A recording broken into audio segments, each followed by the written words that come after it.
평신도도 신학을 해야 하는가? 평신도도 신학을 해야 합니다. 신학은 하나님에 대해서, 신에 대해서 우리가 체계적으로 또는 논리적으로, 합리적으로 탐구하고 알아가는 과정이라고 할 수 있겠습니다. 오늘 저희들이 읽은 로마서 13장에도 아주 신학이 담겨 있죠. 신학적인 표현이 있습니다. 맨 마지막 절 보시면 사랑은 율법의 완성이다. 물론 경험에 의해서 고백할 수도 있겠지만 이 말씀 자체는 굉장히 신학적인 표현입니다. 아시겠지만 유대인들에게 있어서 율법이 차지하고 있는 그 자리, 율법이 유대인들에게 미치는 그 영향력은 대단하다 할 수 있겠습니다. 그러니까 대한민국 사람들에게 유교가 미치고 있는 영향만큼이나 유대인들이 그리스도를 받아들이지 못하고 늘 그 죄 가운데에서 씨름하게 되는 그 근저에는 이 율법에 대한 바르지 못한, 온전하지 못한, 통전적이지 못한, 다시 말해서 비좁은 해석 때문에 그런 것이죠. 예수님에게 많은 청년들이 찾아왔습니다. 그 중에 재물이 많은 청년이 어느 날 찾아와서 물어보지요. 선생님, 제가 율법에 기록된 내용들을 다 수행하였습니다. 그 율법들을 다 준행하였습니다. 이제 내가 뭘 더 해야 할까요? 그때 우리 주님께서 하신 말씀이 다 그 율법을 준행하였고 그 율법의 의미를 알았다고 말하느냐? 그렇다면 너의 재물들을 다 팔아서 가난한 자에게 나누어 주고 그리고 나를 따르라. 그랬더니 그 청년의 반응은 무엇이었습니까? 그 청년이 재물이 많은 거로 근심하며 돌아갔다라고 하고 있죠.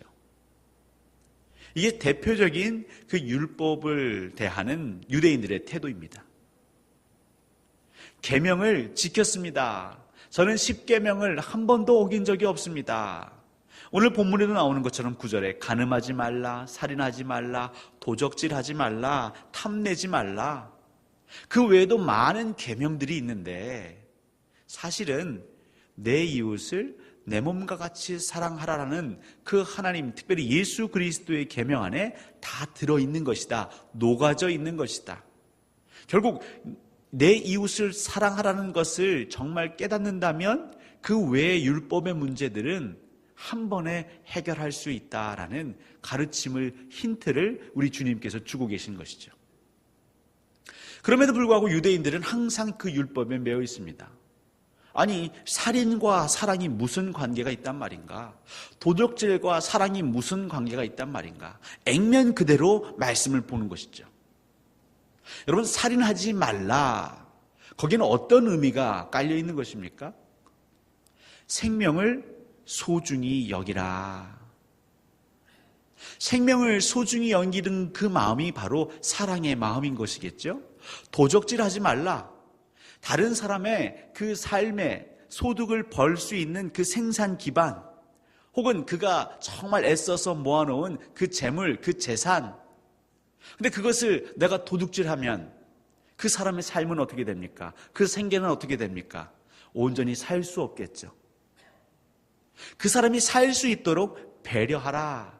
삶의 기반을 빼앗지 말고 오히려 더 풍성하게 그것이 견고해 줄 수 있도록 네 것을 내어주라는 것이 이 사랑의 율법입니다. 그런데 단순히 저는 도둑질 한 적이 없습니다. 저는 사기친 적이 없습니다. 저는 잘못한 적이 없습니다. 사실 이 로마서 5장 6장에 보시면 이 율법의 기능에 대해서 얘기하죠. 율법이 하는 역할은 무엇이냐? 유대인들에게 있어서 율법의 역할은 죄를 밝히는 것이었습니다. 이 율법을 행하지 않았기 때문에 당신은 죄인입니다. 당신은 이 율법을 지키지 않았습니다. 그러니까 죄를 밝히는 것 이하도 율법은 할 수 없는 것이죠. 근데 그 율법을 따르는 것, 그 모세 율법을 따르는 것, 그래서 결국 죄가 밝혀지는 것 외에는 한 것이 없는데, 효과가 없는데 유대인들은 거기에 매여 있는 것이죠. 그러니 얼마나 힘들겠습니까? 율법에 매진하면 매진할수록 무엇이 은혜가 아니라 죄가 드러나는 것이죠. 그리고 내 이 죄를 더하지 않기 위해서 그 율법을 지키려고 하는 그 신앙의 안타까움을 살아가는 것이죠.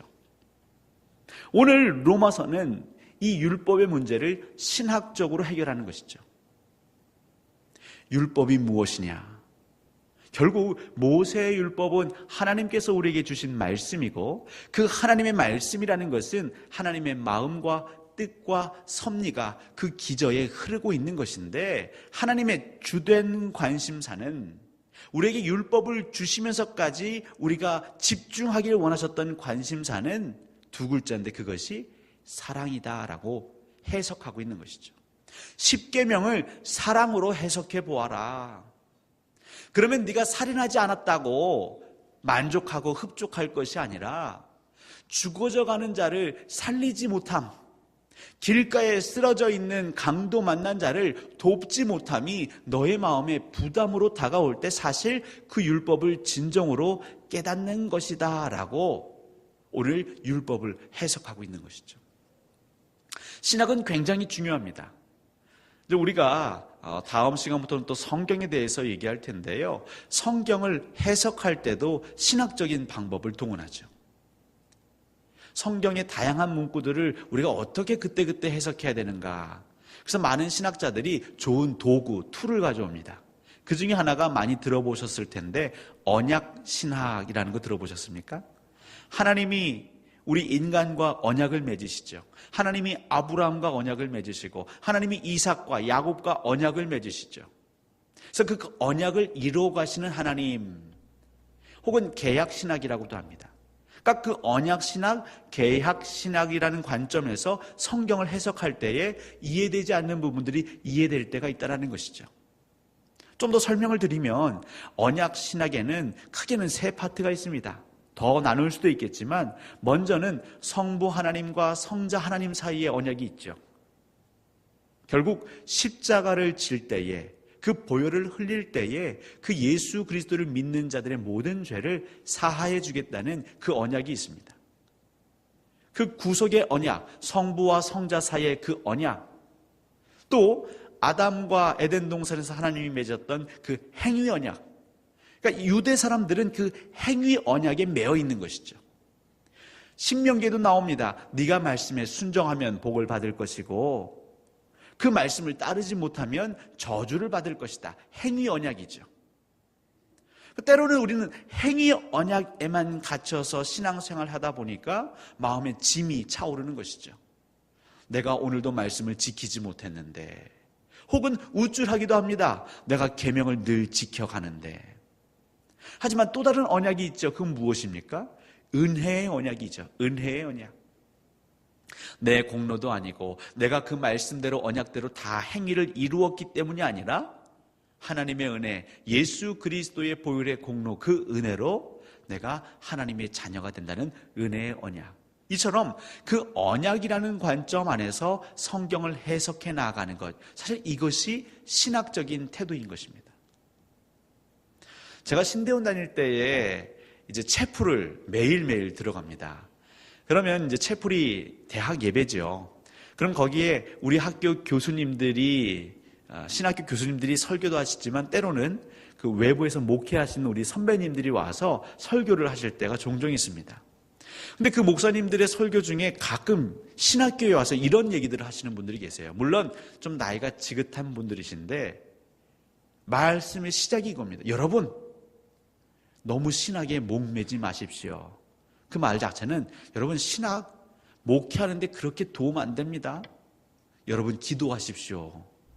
아니면 성경을 많이 읽으십시오. 이런 내용들을 종종 말씀하는 분들이 계세요. 그러면서 하시는 얘기가 이 신학이 목회에 있어서 무용하다, 쓸모가 없다. 이 신학 무용론을 펼치시는 거죠. 오히려 신학을 하면 신앙이 식습니다. 뜨거운 마음 열정이 식습니다. 비판적이 됩니다. 비관적이 됩니다. 여러분 은혜를 사모하십시오. 지금도 기도원에 올라가셔서 나무 뿌리를 뽑으십시오. 물론 그 신학생들에게 도전하시고자 하는 말씀인 것으로 또 저희들은 그걸 이해했습니다. 근데 은연중에 정말 우리 교회 생활하는 중에 신학이 필요 없다라고 하는 분들을 종종 만나게 됩니다. 근데 신학이 없으면 어떤 어려움을 당하는가? 일관성이 없는 거죠. 일관성이. 신앙과 신학은 좀 다르죠. 신앙은 개인이 체험한, 그 하나님을 체험한 것에 기반합니다. 그러니까 거기에는 합리적으로 혹은 객관적으로 설명하지 못하는 부분들이 많이 녹아져 있어요.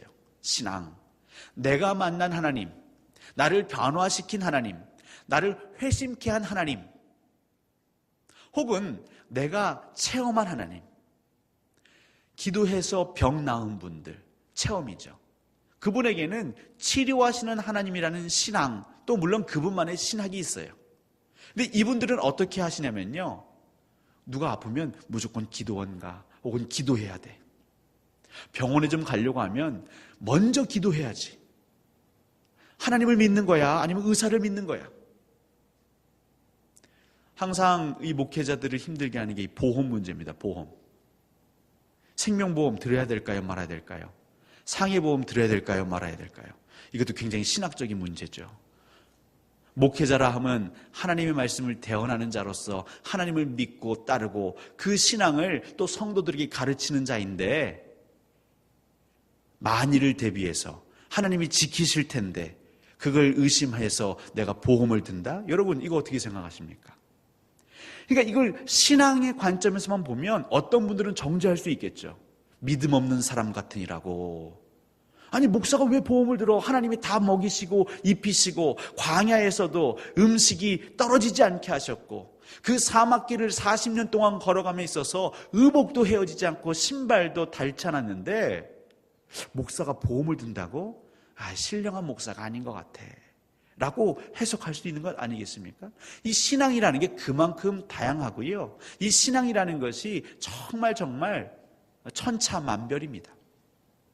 그래서 이 신앙만 가지고 우리가 교회 신앙생활을 하다 보면 어려움이 생기죠.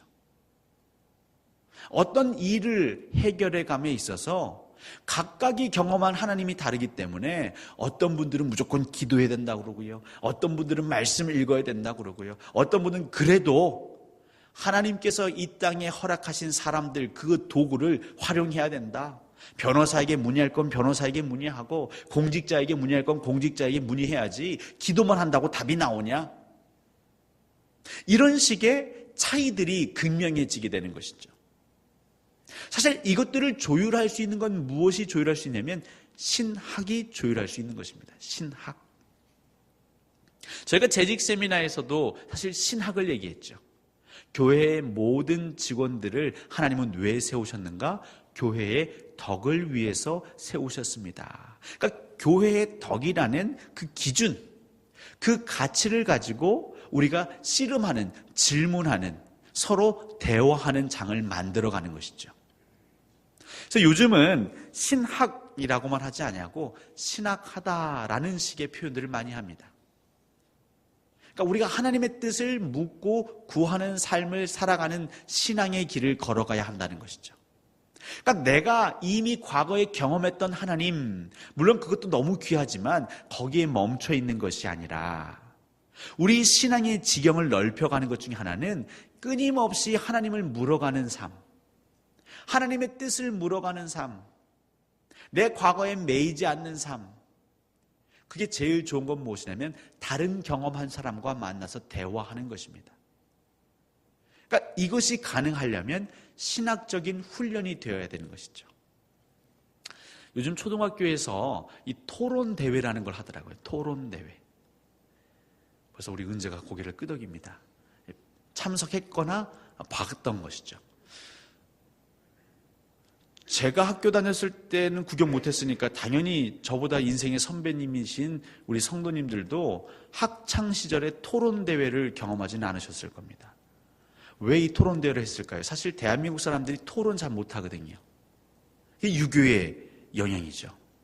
누군가 나하고 반대되는 얘기를 꺼내기 시작하면 그것을 그 의견으로 수렴하는 것이 아니라 내 존재에 대한, 내 명예에 대한, 내 권위에 대한 도전으로 자꾸 받아들이다 보니까 얼굴이 붉어집니다. 목소리가 커집니다. 인상을 쓰게 됩니다. 나중에는 싸움으로 바뀌는 것이죠. 그러니까 이 민주사회, 이 시민의식을 고양하기 위해서는 다양한 생각들을 서로 인정하고 또 함께 고민해 볼 수 있는 자리, 이 토론 혹은 공론이라고 합니다. 이것이 매우 중요한데 이게 훈련이 안 되다 보니까 우기는 거죠. 목소리 큰 사람이 이기는 겁니다. 나중에는 힘이 센 사람이 이기는 겁니다.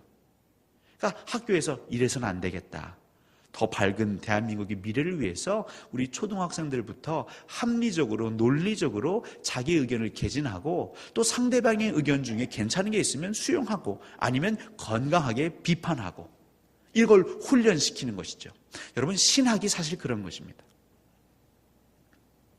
신학은 하나님께서 우리에게 주셨던 아름다운 가치, 물론 그것이 예수 그리스도가 될 것이고요. 또 오늘 말씀하신 사랑, 또 우리가 방금 전에 말씀 언약, 계약, 말씀 이런 것들을 근거로 해서 우리의 다양한 삶의 신앙의 경험들을 한번 풀어보자는 거죠. 조금씩 다를 수는 있겠지만 그것이 어떻게 다른지 얘기해보자는 것입니다. 그러니까 이런 신학적인 훈련이 되는 교회는요, 무엇이 될까요? 믿음 안에서 소통이 되기 시작합니다. 왜 청년들이 교회를 떠나가는가? 저희 교회는 좀 예외인 것 같습니다. 저희 교회는 우리 젊은 부부들이 많으십니다. 그러니까 골고루 계세요. 어른들도 계시고 청장년도 계시고 아이들도 계시고. 그러니까 저는 자부합니다. 광주 동산교회 건강한 교회입니다. 팔불출이죠. 하지만 저는 자랑합니다. 그리고 제 다른 동료 혹은 선배 목사님들에게도 당당하게 얘기합니다. 이런 교회 보셨습니까?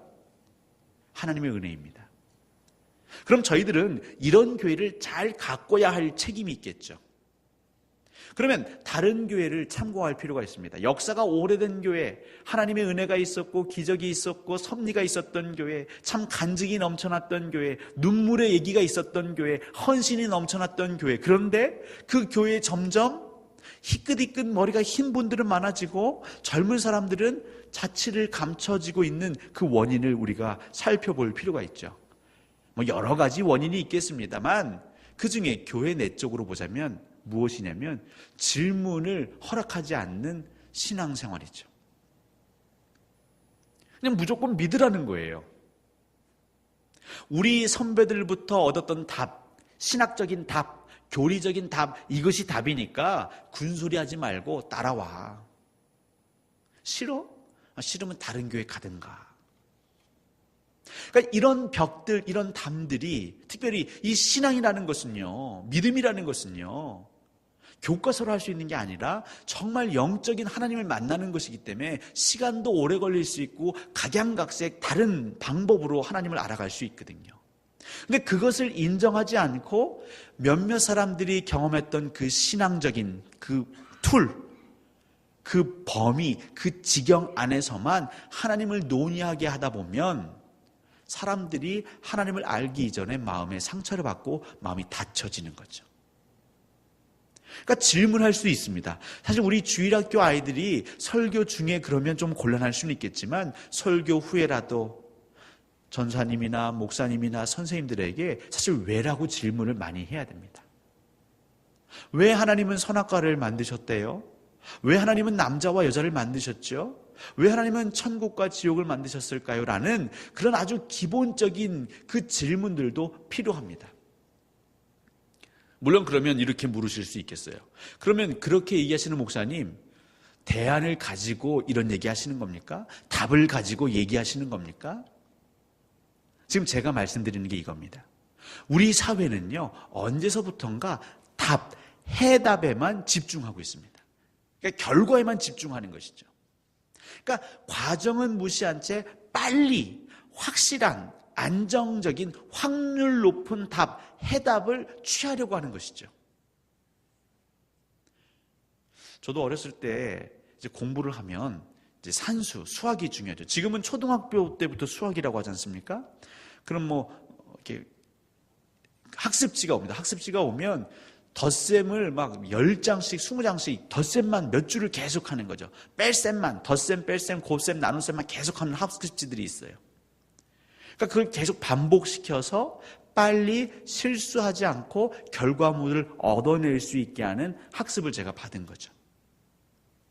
물론 그것이 유익합니다. 삶에 유익합니다. 하지만 어떨 때 어려우냐면 원리를 알지 못하니까 더 나아가지를 못하는 거죠. 더 깊어지지가 않는 것이죠. 학문이 재미가 없고요. 지루한 것이죠. 신학도 마찬가지인데요. 그럼 답이 무엇입니까? 하나님을 너무 빨리 정의 내리려고 하는 것이죠. 근데 여러분, 하나님을 우리가 그 문장 안에 담을 수가 있을까요? 물론 하나님은 이런 것 같습니다라고 우리가 표현하고 느낄 수는 있습니다. 하지만 그렇다고 해서 하나님은 이렇다라고 그 문장 안에 자꾸 가둬놓으려고 하는 신학, 그게 바로 중세의 신학이었습니다. 그 외에는 인정하지 않으려고 했던 신학, 딱딱한 신학, 화석화된 신학, 이것을 받아들이는 사람은 문제가 없지만 여기에 조금이라도 이의를 제기하거나 질문하는 사람은 가차없이 쳐내는 신학, 그것이 중세 교회를 그렇게 무기력하게 만들었던 것이고요.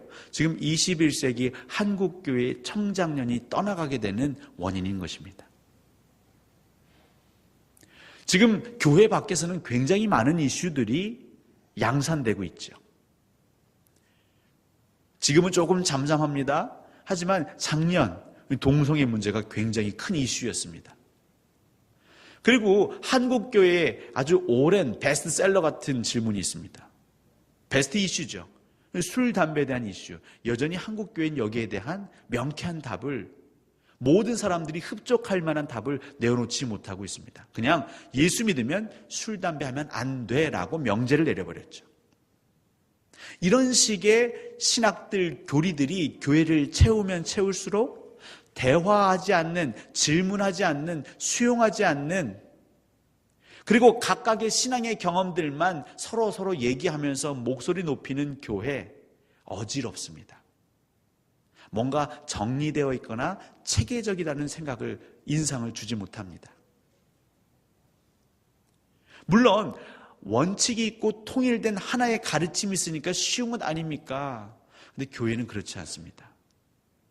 사실 교회는요, 여러분들을 구속할 수 있는 게 아무것도 없어요. 학교라는 것, 회사라는 것은 그 구성원들을 구속할 수 있는 무언가가 있죠. 근데 엄밀히 말해서 교회는 성도를 구속할 수 있는 게 없습니다. 근데 교리로 구속하려고 하는 그 순간 사실 교회는 균열이 생기는 것이죠. 결국 우리가 추구해야 되는 건 무엇이냐면 신학함의 자세인 것이죠. 그러니까 광주 동산교회 교인들이 지금부터 또 우리가 연습해야 되는 건 신학함입니다. 어떻게 신학을 해야 되는가? 신학 어렵게 생각하지 마십시오. 하나님을 어떻게 알아가야 되는가? 물론 말씀과 기도로 알아가지만 좀 더 실제적이고 인간적이고 솔직하게 알아갈 필요가 있는 것이죠. 우리 있는 모습 그대로 하나님을 알아갈 필요가 있는 것입니다. 그러니까 거기에 뭐가 수반되어야 되냐면 엄밀한 의미에서는 질문이 있어야 합니다. 질문이 있어야 합니다. 성경을 읽으면서의 질문, 또 교회를 세워가면서의 질문, 또 사역을 함에 있어서도 질문이 있어야 합니다. 그러니까 2017년 우리 광주 동산교회 제가 바라는 것이 무엇입니까? 우리 재직부서, 사역부서, 우리의 사역을 하나님 왜 우리가 세워가야 합니까? 라는 질문을 그 안에서부터 좀 했으면 좋겠다는, 그게 재정비이고 점검인 것이죠. 질문. 단 질문할 때 우리가 조심해야 할 건 무엇이냐면 답을 요구하지 말라는 것입니다. 답을 찾기 위해 질문을 던지면요, 질문이 풍성해지지 못합니다. 어떤 삶의 어려움을 갖고 있는 사람들이 답답한 나머지 누군가에게 찾아와서 막 얘기합니다. 보통 상담 가운데에서 이제 문제가 있는 사람, 상담을 하러 찾아온 사람을 내담자라고 하고 그 내담자 얘기를 들어주는 사람을 상담자라고 하죠. 근데 아주 깊은 문제가 아니고서는요, 이 내담자들이 혼자 질문하고 혼자 말하고 하면서 자기 안에서 답을 찾아가는 경우들이 있죠. 우리 성도님들도 지인들과 대화하다 보면 자식 문제 혹은 가정 문제 아니면 일터의 문제 혼자 얘기하면서 나름의 인사이트를 얻어갈 때가 있습니다. 통찰을 얻어갈 때가 있습니다. 아하, 이렇게 하면 되겠구나. 아니면 그 사람이 이해되는 순간이 있습니다. 그것은 누군가 자꾸 답을 줬기 때문이 아니라 그 답답한 마음을 풀어놓을 수 있는 그 자리가 마련되어 있기 때문인 것이죠. 여러분, 상담이라는 건 무엇이냐면 그 사람에게 안정감을 주는 울타리인 것입니다. 그러니까 뭐든지 내가 얘기할 수 있다라는 안정감을 줄 때에, 신뢰감을 줄 때에 사실 거기에서 조금씩 치유가, 회복이 열리는 것이죠. 우리가 만약 영적으로 병들어 있고 우리가 죄인이고 회복되어야 하는 내담자라면, 그리고 교회는 만민이 기도하는 집이고 하나님의 임재가 있고 하나님의 회복을 경험하는 공간이라면 결국 교회 공동체는 이 찾아온 내담자들, 우리 성도들이 되겠죠. 우리 가정의 문제, 일터의 문제, 관계의 문제, 수많은 문제를 안고 6일 동안 살아왔던 이들이 이곳에 와서 어떻게 할 수 있도록 그 삶의 문제를, 나는 그리스도인인데, 나는 예수 믿는 사람인데 분명 구원받았다라고 나는 확신하고 있음에도 불구하고 세상의 문제로 인해서 괴로워하는 내 문제를 내어놓을 수 있는, 편안하게 또 쉽게 자연스럽게 그리고 안전하게 내어놓을 수 있는 환경이 굉장히 중요하다는 것이죠. 바로 그러면서 회복이 일어납니다. 뜬구름 잡는 얘기인데요. 좀 더 교회 현장에서 얘기하면 그게 소그룹입니다. 소그룹. 근데 그 소그룹이 되었든지 아니면 중그룹이 되었든지 어떤 모임이 되었든지 그 얘기를 하게 될 때에 우리가 신학적으로 훈련이 되어 있지 않으면, 단지 내 개인의 신앙에만 매어져 있다면 우리는 어떻게 해야 할까요? 누군가 얘기하는 순간 자꾸 답을 찾으려고 하고요, 해법을 찾으려고 하고요, 내 경험에 기인해서 그 문제들을 분석하게 됩니다. 그러니까 경청하거나 공감하는 것이 아니라 끊임없이 언제 어느 시점에 내 얘기를 해주기가, 그러다 보면 나는 선심을 다해서 성의껏 정말 조언을 했는데, 신앙으로 권면을 했는데 상대방이 상처받는 경우들이 있습니다. 교회가 건강해지기 위해서는요, 우리 다양한 사람들의 그 각각의 그 신앙, 하나님을 만났던 주관적인 경험들을 포용할 수 있는 신학적인 울타리, 하나님을 알아가고자 하는 우리의 그 하나된 그 열망으로 품어줘야 하는 것이죠. 그래서 우리 성도님들도 신학을 하셔야 됩니다. 어려운 신학책을 읽으란 얘기가 아니라 내가 예배할 때에, 기도할 때에, 설교를 들을 때에, 아니면 소그룹에서 나눔을 할 때에도 항상 열린 생각. 왜 그렇습니까? 하나님은 나보다, 하나님은 우리보다 더 넓고 깊으시기 때문에 그렇습니다. 우리가 신앙을 고백하지 않습니까? 가끔 수련회 같을 때 이제 학생부 수련회 가면 이렇게 질문을 만듭니다. 하나님은 나에게 네모이다. 거기에 네가 느끼는 걸 한번 써보아라.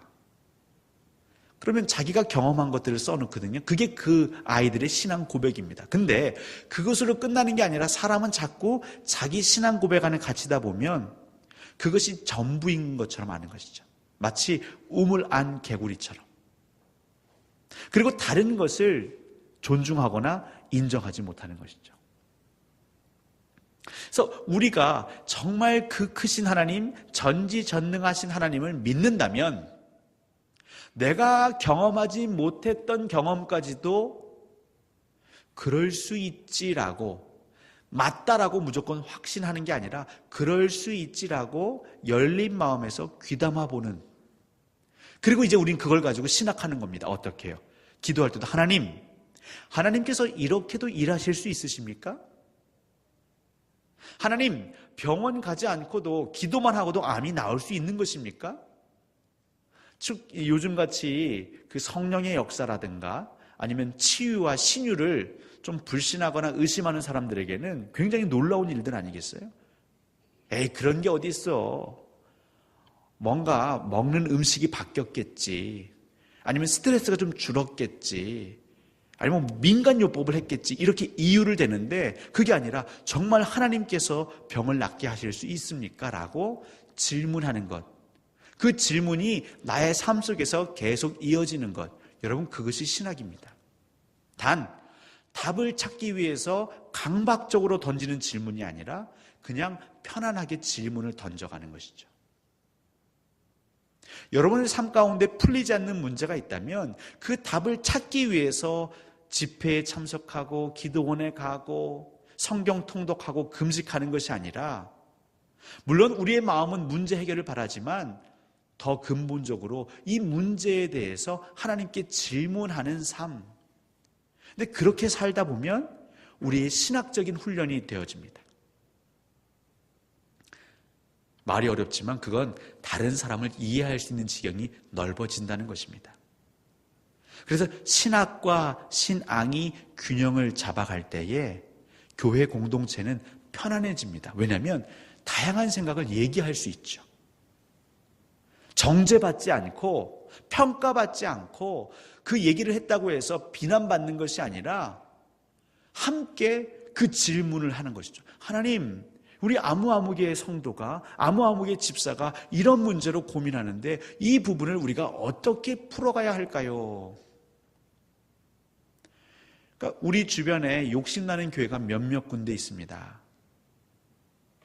그 중에 이제 우리들 교회라고 아시죠? 이제 김양재 목사님 교회, 큐티로 유명한 교회입니다. 근데 사실 큐티도 큐티지만 그 교회의 강점은 무엇이냐면요, 가감 없는 죄 고백입니다. 우리가 이렇게 옷을 멀쩡하게 입고 있으면 다 근사해 보이지만 사실 이 근사 옷 이면에 숨겨져 있는 더러움들이, 추악함이 많지 않습니까? 집 밖에서는 멋있는 아버지이지만 집 안에 들어가면 아내나 자녀들을 학대할 수 있죠. 특히 요즘 같은 경우 수많은 중도, 특별히 그 불륜이나 외도 문제. 예수 그리스도를 믿고 따르고 특별히 말씀을 사모하고, 근데 이 말씀이 율법처럼 돼서 감히 내가 이 교회에 와서 믿는 자들에게 꺼내놓지 못하는 그 많은 죄거리들이 있지 않습니까? 그러니까 그런 분들은 교회에 오면 올수록 사실은 괴로운 겁니다. 내가 진짜로 내 실존이, 내 존재가 고민하는 문제는 따로 있는데 이 교회 와서는 아닌 척 해야 되니까요. 근데 그 교회는요, 그것을 이제 죄 고백이라는 나름의 신학적인 툴을 가지고 그 소그룹으로 하는 것이죠. 물론 그걸 위해 참 많이 기도하고 훈련했을 것입니다. 근데 거기서는 그 고백을 할 때에 모든 사람들이, 그건 물론 모든 사람은 아니겠지만 대부분의 사람들이 그것을 수용하려고 합니다. 평가하거나 정죄하기에 앞서서 그 부분을 함께 보듬어 주는 것이죠. 저 문제가 내 문제가 될 수 있다라고 생각하는 것입니다. 그러다 보니까 그곳에서 위로가 있습니다. 치유가 있습니다. 회복이 있습니다. 그 사람들이 가는 겁니다. 물론 많은 사람들을 우리가 불러 모으기 위해서 그러자라는 게 아니고요. 정말 우리가 무엇을 위해서 신앙생활에 나가는가? 예수님 앞에 나가서 주님, 제가 율법을 다 지켰습니다. 성경 말씀은요, 제가 몇 독을 했고요, 그 성경 내용에 합당하도록 제 모든 삶의 스케줄과 습관까지도 다 개조했습니다. 이걸 자랑하기 위해서 우리가 성경 공부하는 것 아니고 훈련받는 것 아닙니다. 그 율법을 완성하기 위한 것이죠. 하나님의 뜻을 이 땅 가운데 펼치기 위함인 것이죠. 그것은 사랑인 것이죠. 남을 나보다 낮게 여기고 그 허물을 내 허물처럼 여기고 보듬어주고 이해하려고 하고, 그것이 안 되면 함께 눈물 짖으며 소리 지르며 애통해하고 구하고 찾고 두드리고. 사실 그 구하고 찾고 두드리는 건 굉장히 애절한 것입니다. 그 물에 빠져가는 그 배에서 그 문 밖에 나가려고 문을 두드리는 사람들의 그 절규, 사실 두드림은 그런 두드림인 것입니다. 우리 지체가 정말 그 삶의 늪에 빠져서 그 한가닥 동아줄을 찾으면서 몸부림치는 그 몸부림, 사실 그것이 구하고 찾고 두드리는 것이죠. 그냥 점잖게 교양 있게, 그게 우리의 신앙이 아닙니다. 더 나아가 내 문제뿐만 아니라 내 주변에 있는 사람들의 문제까지도 함께 품을 수 있는, 이것은 신학적인 신앙이 없으면 불가한 것이죠. 질문을 공감하고 질문할 수 있는 분위기를 만들어가고 함께 그 질문을 가지고 기도해가고 하나님께서 언제 주실지 모르는 그 해답을 바라보면서 끊임없이 그 삶을, 그 신앙 공동체를 이어가는 것. 그렇게 신앙 공동체가 조금씩 체질을 바꿔가면요, 우리는 자유해지는 것이죠. 율법의 노예가 되는 것이 아니라 율법을 능가해서 그 율법이 나의 죄를 발견했지만 그 죄를 해결할 수 있는 큰 공동체를, 가족을 만나게 되는 것입니다. 율법은 우리 죄를 분명하게 드러내지만 우리 주님은 그 율법을 완성하시기 위해 우리에게 말씀하십니다. 내 이웃을 사랑하라. 내 안에 내 신앙의 경험에 갇히지 말고 나와 다른 삶을 살아갔던 이들의 그 아픔과 그 경험에 귀를 기울이라. 그들의 입장에서 서보려고 애써 보아라. 하나님이 우리에게 바라시는 신학함입니다. 우리 광주동산교회 모든 성도님들 2017년 신학자가 되십시오. 정규 신학교에서 학위를 받는 건 아니지만 천국대학에서 우리 주 예수 그리스도가 학장이 되어서 내리시는 그 신학 학위를 꼭 받으십시오. 그래서 나중에 우리가 멋있는 졸업사진을 찍었으면 참 좋겠습니다.